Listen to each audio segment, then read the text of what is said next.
Alright,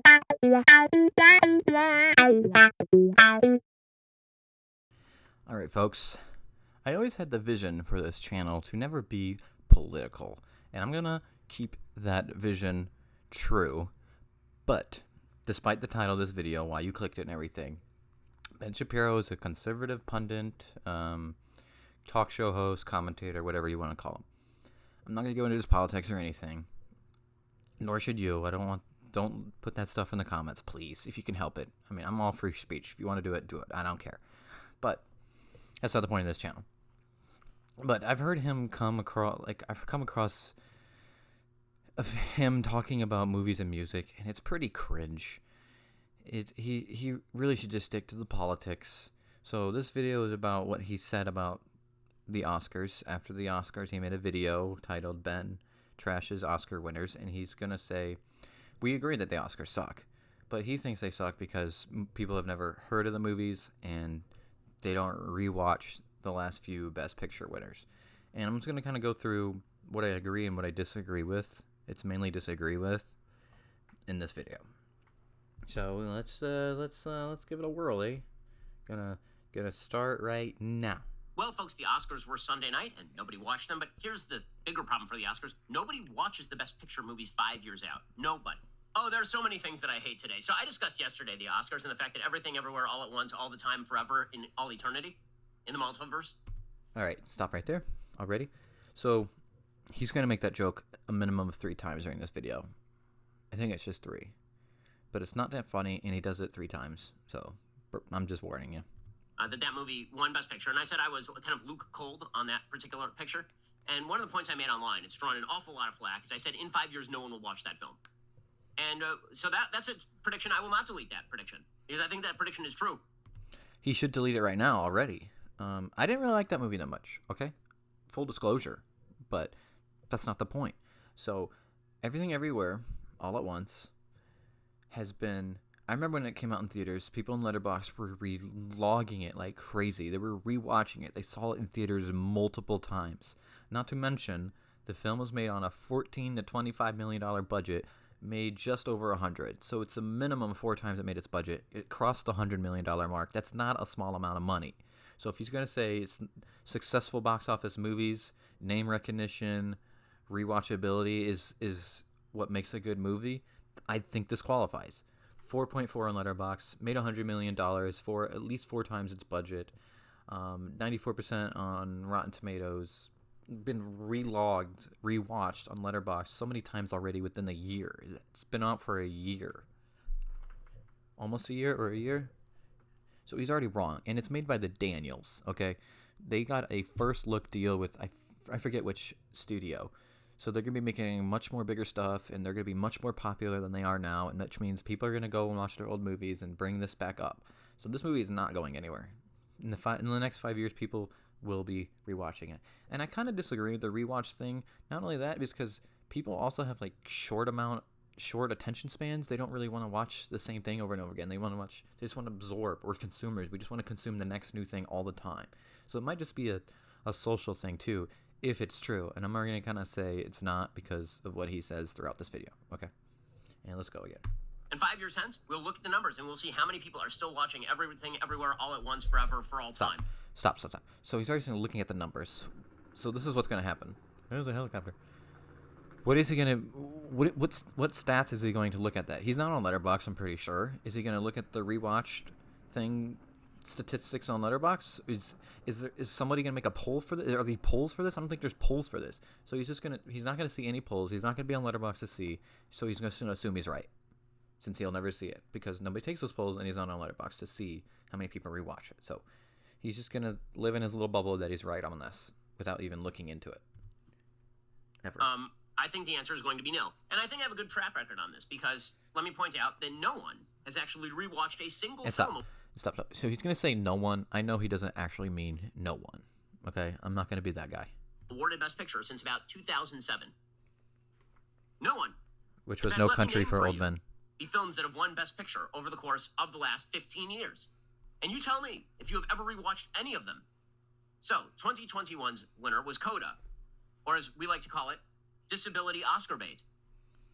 Not wrong on this one. It is disability Oscar bait. It's a movie that I think did upset people. Nobody really saw it coming to win the best picture. I mean, people think it's a fine movie. Like he's gonna say, it's fine. It's like a Disney Channel original. So I don't really think it's gonna have a big track record. I kind of agree with him on this one, but I think theater kids will probably rewatch this though, and I know that's not most people, but I think to rewatch it, obviously people with deaf people in their lives are gonna rewatch it. But I think he's right. I think generally speaking, people aren't gonna be watching this in 5 years. And I'm gonna give some alternative titles. The movie's fine. I enjoyed Coda. Not worth watching twice. Or how about 2020? Frances McDormand poops in a bucket. That's Nomadland, in which Frances McDormand poops in a bucket. Stop. Okay, so I'm on the fence on this one. I don't think people are going to be watching it in 5 years, but I think it's pretty... I didn't like it. I didn't like this movie either, but just describe it as Frances McDormand pooping in buckets for 110 minutes is not true, and I know he's just trying to be funny. Stick to politics, Ben. But, yeah, I don't really think that many people are going to be watching this, but it's not because it's, like, bad or forgettable. I think it's just kind of depressing is maybe why. I don't know. I think if I had to flip a coin or bet on it, I think, yeah, people aren't going to be watching this in 5 years.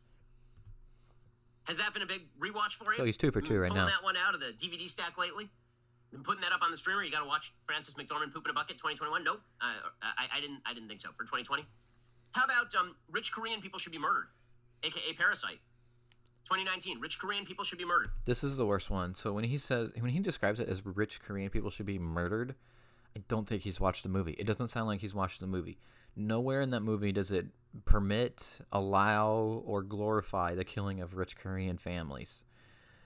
In fact, the opposite. I mean, it's spoilers ahead, by the way, in this video. I'll put that in the description, I guess. Spoilers. He does regret killing the family. But it's not. I mean, if that's your takeaway, you totally missed the point of the movie. I think he missed the point of the movie, and I think a lot. I don't think. I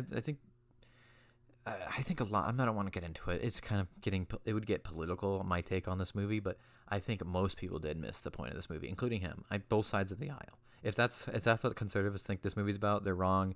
I think I know why liberals like it. I think they're wrong. I think they missed the point. And also, this is a movie by Bong Joon-ho. He's a pretty big deal in the cinema world. The cinema world. He's made, Snowpiercer, The Host, these Memories of Murder, and Mother, like these people in film, whether they're filmmakers or they dislike movies, they know who he is. And South Korean cinema is huge. But let's see how much. Let's see how much. So Mr. Popularity, Mr. Box Office Success Man, Coda. 10 million budget, 1.9 million in the box office. Yeah, that's a huge fail. But again, that's not the point. Parasite, okay, 15.5 million approximately, made 263.1 million. So if your parameters are box office and audience numbers, I mean, this movie's got a 4.6 on Letterboxd. It made $263.1 million off a $15.5 million budget. It's got I think it pretty much has a 100% on Rotten Tomatoes or something crazy. Let's see, 99%. Yeah, so you're wrong, dude. People love Bong Joon-ho. This movie got onto Criterion. People are gonna be watching this forever. He has no idea what he's talking about. I know a lot of people are like, I love Parasite. Just love that movie. Really? When was last? Oh, and I should note this. I saw this when it premiered at Cannes. I saw it a few months later when it was in theaters twice. I bought it when it came out on Criterion, showed it to a minimum of 3 people, and then it was on Hulu. When I found out it was on Hulu, I recommended it to lots of people. I've probably seen this movie 10 times, twice in the theaters. So, and then I drove an hour once to see it in theaters. So I don't know what he's talking about. Last time you watched it, was it 2019? Perhaps? When it won Best Picture? 2 for 3 here. How about 1950s racism and homophobia is bad, aka Green Book? Okay, stop. Yeah, this was kind of an upset, kind of like Coda, but people were more upset about this, I think. I kind of agree. It's okay movie, not bad. It's just kind of outdated, and it's just I don't think people were crazy about it then. It's weird that it won. Everybody says it was weird that it won. But yeah, I don't think people are going to be rewatching that in 5 years very often. So I think he's right on this one. So he's going to be 3 for 4 so far. How many people actually watched it at the time? How many people are watching it now? Are you like pulling that one out? Streaming Green Book, are you? Or how about the worst Best Picture winner of all time from 2017? I f***ed a fish. I like that joke. That one. That's a big winner. The Shape of Water. Stop. Okay, so he's showing more of his ignorance on film culture. This is a movie directed by Guillermo del Toro.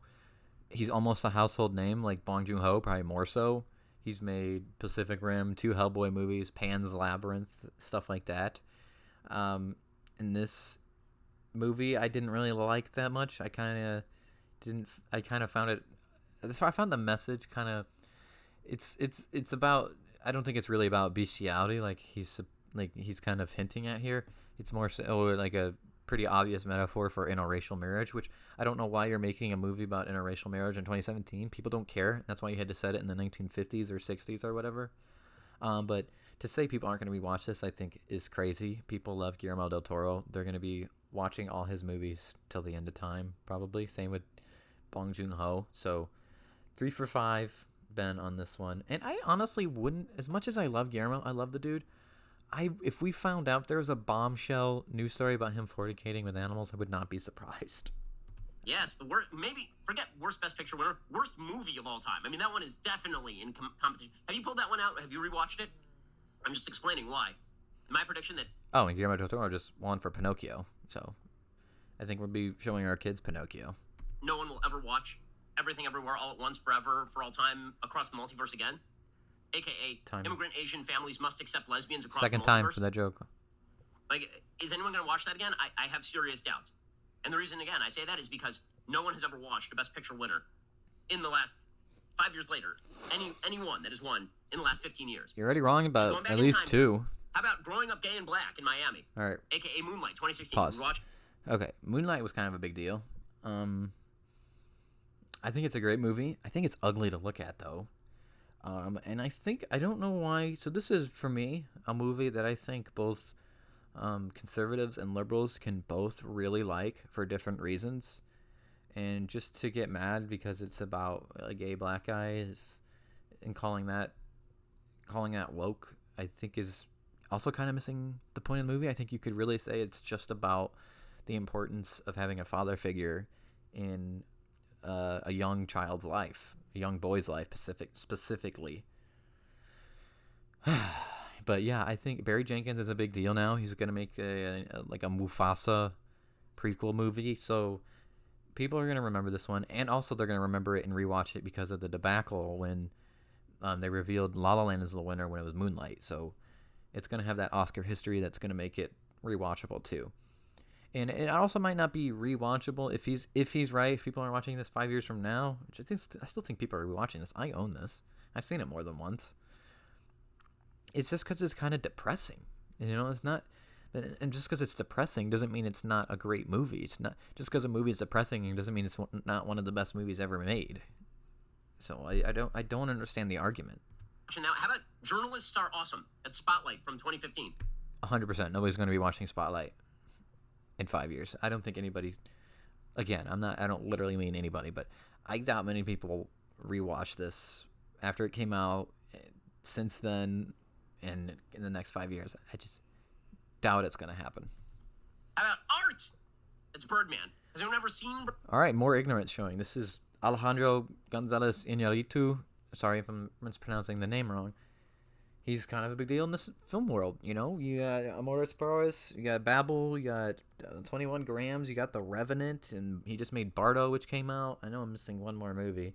But this is a movie with Michael Keaton. It's with Edward Norton. It's with Emma Stone, Zach Galifianakis, Naomi Watts. It was a big movie. These are all big names. And let's see how much money it made, for crying out loud. Let's see. Birdman film. I'm going to go back and look at some. Okay, so yeah, it crossed the 100 million mark. So it was made with 16.5 to 18 million, made 103.2 million at the box office.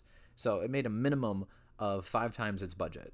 When you cross the 100 million mark, that's a big deal, I think, especially when your budget is that. I don't want to say that's low because I mean that's still a lot of money, but it made its money back pretty well. And The Shape of Water, I want to see The Shape of Water. I know Moonlight was like $1.5 million, and it made $65 million, so that's huge. Okay, so Shape of Water is 19.5 to 20 million budget and made 195.3, almost $200 million. People saw this movie, dude. What is he talking about? And they saw Birdman. 100 million is not a small amount of money. Birdman again? It existed for a And brief Inarritu moment is in a big time deal. during the Keaton Renaissance, and then it was just gone. How about Slavery Was Bad? That was 12 Years a Slave, right? 2013? Yeah, great movie. Like I said, are depressing movies banned from winning Best Picture? Are you automatically a bad movie or not a good movie if you're depressing? If you're the best movie ever made and you happen to be depressing, do you just not get recognition for it? I don't get it. And maybe people, I've rewatched it. I think I've seen it 3 or 4 times. So again, I own it. I don't even know what he's talking about. And it's like maybe people aren't rewatching as much as he thinks because it's about slavery, dude. What are you talking about? And how much money did that make? And like, why wouldn't you rewatch it? I know it's slavery and it's hard, but it's based on a real story, a real guy, Solomon Northup. Amazing dude. 20 to 22 million, made almost 200 million, 187.7 million, almost $200 million, dude. I don't even know the math on that. I'm terrible at math. I was 2 years behind in math growing up, so I don't. That's huge. That's a huge comeback, a huge return. And Steve McQueen is kind of a big deal too. I mean, Hunger, 12 Years a Slave, his Small Axe films just are getting released on Criterion. He made Shame. He made Widows. Like, come on. And again, I'm not saying all these movies are bad. I'm saying no one's ever... To his credit, he's not saying these movies are bad. But again, he's saying who's heard of them, who's seen them, are they rewatchable? This is not the Box Office Mojo Awards. This is not rewatchability, name recognition awards. Like, the Oscars are terrible at trying to find out what the best movies are. But that's what they're supposed to do. They're not just trying to find the most popular movies. This isn't the MTV Movie Awards. Go watch the MTV Movie Awards, Ben. Just go on Box Office Mojo. I don't know. I don't get it. Never rewatched any of them. How about Argo? Remember when Argo was... Yeah, who cares about Argo? He's right on this one. Who cares? I think the first act's good, but other than that, like, who freaking cares about Argo? And then, all right, I'll cut him off there. He's going to go into The Artist 2011. I think it's a great movie. The leads are so charismatic and watchable. The dog is amazing, and it's done in the style of a silent movie, and it's pretty cool how close it gets. I think I saw it once. I would totally rewatch it again. If I could own it, I would. But I buy things physically. I don't know. I don't too many online orders here. And then he talks about The King's Speech, the only one he's rewatched since 2007, other than No Country for Old Men. That's the one he watches. King's Speech. King's Speech I think is a good movie. I'm a person that just like rewatches everything, so I don't know if I'm a good litmus test for this, but I think in the next 5 years I'll probably watch King's Speech. I think I saw it twice, once when it came out and once when it was like on demand shortly after. And then he says The Hurt Locker, which, yeah, I don't really know how rewatchable that is. I think I only ever saw that once. And then Slumdog Millionaire, which I hated. I don't know who really thought that was the best movie of 2008.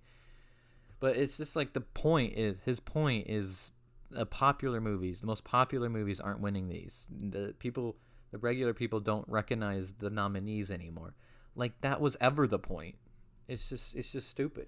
Like, let's do this. What movies would he want to win Best Picture every year based on that criteria? So for 2021,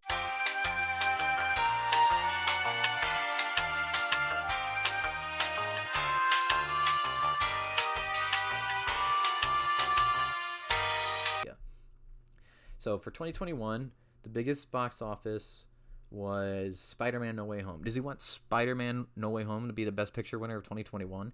If it's going to be about popularity and box office returns and name recognition, it's going to be Marvel movies, Star Wars movies, stuff like that winning every year now. Is that what he wants? What would he have wanted to win in 2021? Dune probably. I know he loved Dune. And it was an okay movie. Best Picture? I don't think so, but that's probably what he would want. Now let's do 2020. What would he have wanted in 2020? Number one box office was Bad Boys for Life. I'm looking at American films, by the way, because he wouldn't want something not American winning the Oscars.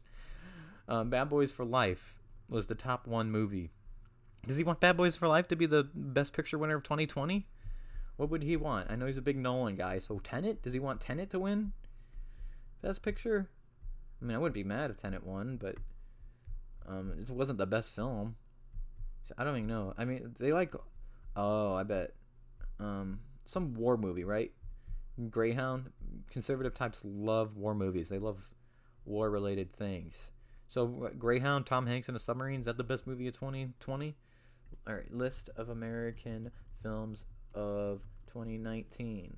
Number 1 was Avengers Endgame. Does he want Avengers Endgame winning Best Picture? What would he have wanted? Oh, yeah, 1917 probably, war movie. So it's just like, I don't understand what he thinks. Maybe, I don't know how he felt about Joker, but that's a good litmus test. I know I've said litmus test twice in one video. For your politics, I think conservatives could love it. I could see liberals loving it. So, and they do. I think both do. But again, that's a DC property. So it's like, I don't freaking know what he wants to be winning every year. I wish he would make a video of all the things that he thought were the best. List of American films of 2018. Black Panther. I know he don't want Black Panther to win Best Picture. I'm kidding. I think he thought it was okay. What would he have wanted? What's the World War II movie that came out? I know he liked Spider-Man Into the Spider-Verse, I heard. I know he complained about Roma, Alfonso Cuarón's movie, about the first 20 minutes is a shot of a puddle. It's not even true. It's the opening credits, dude. Relax. I don't even know. I don't know.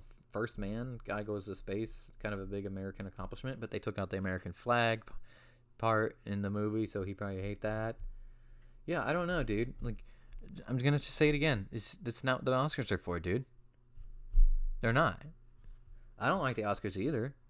But you're wrong about these movies being rewatchable. Shape of Water, Guillermo del Toro. Parasite, Bong Joon-ho. Everything Everywhere, huge genre movie. It's people love genre movies. People are going to be rewatching those 3 movies the most, probably, of these. I think they're probably going to be right. We'll see. 12 Years a Slave, I think, is hugely important. I think that's a movie people are going to be watching. Birdman, I think people are going to be rewatching. I think they still are. Moonlight, people still are. Yeah, so, like, you're just wrong, dude. I'm sorry. Stick to politics, man. Stick to politics. And, all right, so what I want to do is, I don't know if I said this in the video already, but you put down in the comments which of these movies that he went through, I went through, that he went through, that you have rewatched and how many times. I would love to see that, just so we can kind of see the nonsense that he's kind of spewing here. But he's right. Oscars suck. Oscars suck. Why are there so many movies?